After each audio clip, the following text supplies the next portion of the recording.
Rama, what a great name. Oh, thank you, sir. Are It's you an honor. How do you carry such a name of such power? With heavy weight on my shoulder. I'm kidding.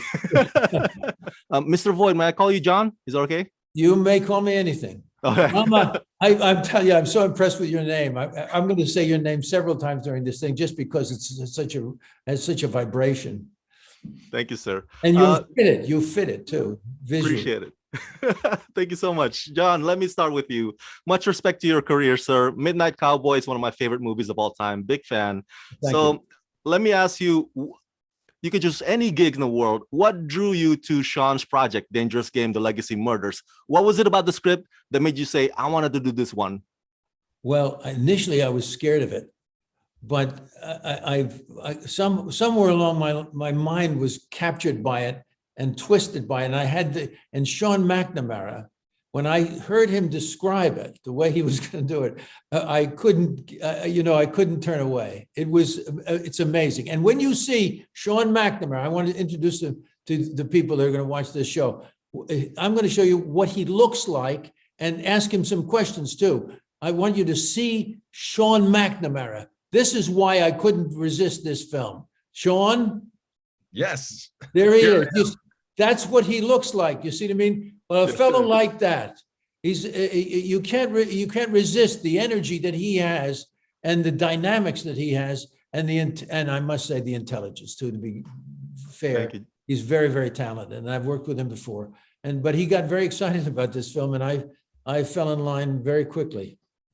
Awesome. Thank you for sharing that, John. Let's get to Sean then. Sean, when you're directing an on-screen legend like John, do you apply the same style as the other cast members, or do you let John do what he does best because he's been in the business for so long? Well, with every film I've done with John, he brings the best ideas. And what I love about him is he starts early. It doesn't matter when we're going to start the movie. He starts early, gets into the script phase, and he starts having conversations, and they're great conversations. And we sit around his table and we drink coffee. And so when an actor is getting that deep into the character, everything grows from that. And it's everything from what his character is doing to the whole story, so that it all makes sense and it has that final resolution by the end that is great. So it's not often you get to work with an actor who's so passionate about story as well as just a genius performance the whole way. So I mean, it's always great to work with John and this incredible cast that we put together. He's the patriarch, not only in the story, but he leads them. As an actor, everybody brings their best game to every single day of filming. So it's wonderful. Let me stay with you, Sean. I'm curious about the setting or the location. That mansion looks bigger than Bruce Wayne's mansion. Where was that place? Did you shoot the interior there as well, especially for some of the sequences for the game? Talk to me about that process. Oh, my goodness gracious. This was shot in Vancouver, Canada, and it's actually a combination of like 2 or 3 houses. We got the one house that we used for the exterior, and it was great. But inside, it wasn't big enough. I mean, John's character needed a huge mansion-like quality. He's a billionaire. And so we went to another house to shoot the inside. And so we married these 2 locations together, and we put it on an island, but it's not really on an island. We created that in post-production with visual effects. But don't tell him too much. Okay, sorry. But the house actually became part of the character, because it's just this massive mansion with these hidden ways around the house, which it's fun for doing a thriller. I love it. Movie magic at its best. Mr. Voight, or John, as you say, your character, the billionaire Ellison Betts, is, how shall I put this? He's a pretty grumpy patriarch, holds grudges against his kids, but he has a soft spot for his grandkids. What was your process of embodying this character, and how did you find his humanity that may or may not be likable? Well, it's the character. I had to keep a lot of secrets in the film. The character is hiding from his true intentions continuously. So that was the real part of the film. He says things in an innocent manner, but he's not innocent. That's kind of duplicity continuously throughout the film. That was part of it as I look back. But when there's certain humor to this piece too. there's a certain humor in that, like even as we talk about it, we're laughing about this film, but this is what a grotesque piece this is, scary as heck. And a lot of people are going to go to this film, and it's not for the faint of heart, I think, but it'll be fun to see people in the theater talking to the screen. No, don't do that, or whatever it is. And then somebody saying, it's okay, dear. Everything will be all right, whatever it is. It'll bring people together. I actually want to see this in the theater, to hear all those screams and cries and people talking to the screen. That's part of the fun of it in my head. But anyway, each character had their own dimension and need, and we each had to play off each other. It's a perfect ensemble piece, and we had a great team of actors working on this piece. That was one of the blessings. Now, since you mentioned that, well, let me stay with that.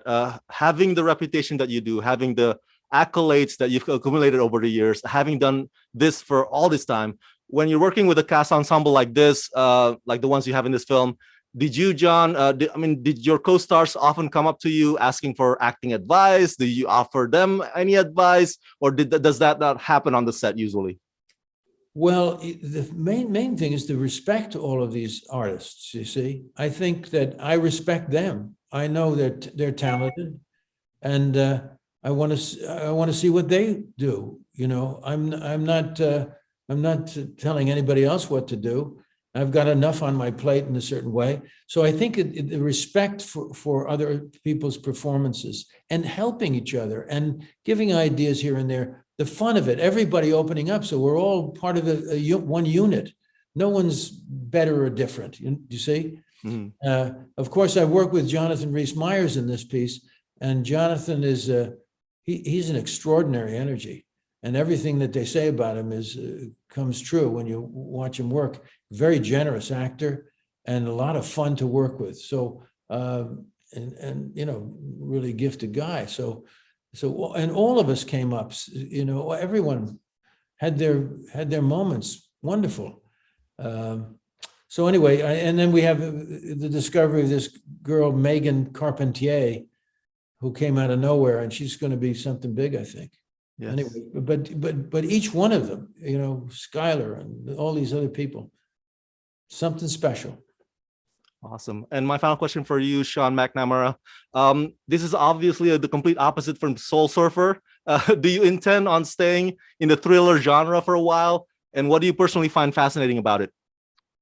Well, it's interesting that you would pick Soul Surfer, because even that had a shark attack where I ripped the arm up of young Bethany. I love that movie.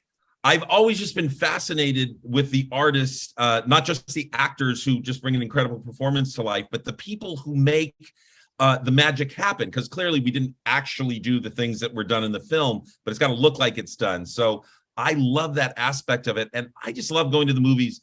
And like Jon said, you have to hide and cover your face, and then hopefully somebody will laugh when you're doing that and hold you and say that it's okay. But it's the thriller is fun. I go to movies to go through an array of emotions. I want to be crying at a drama. I want to be laughing at a comedy, and I want to be scared, senseless when I watch Dangerous Games. All right. For my fans at home, everybody go check out Dangerous Game, The Legacy Murders, arriving in theaters and on demand October 21. Jon and Sean, thank you for talking to me, and congratulations. Rama, thank you. You're terrific.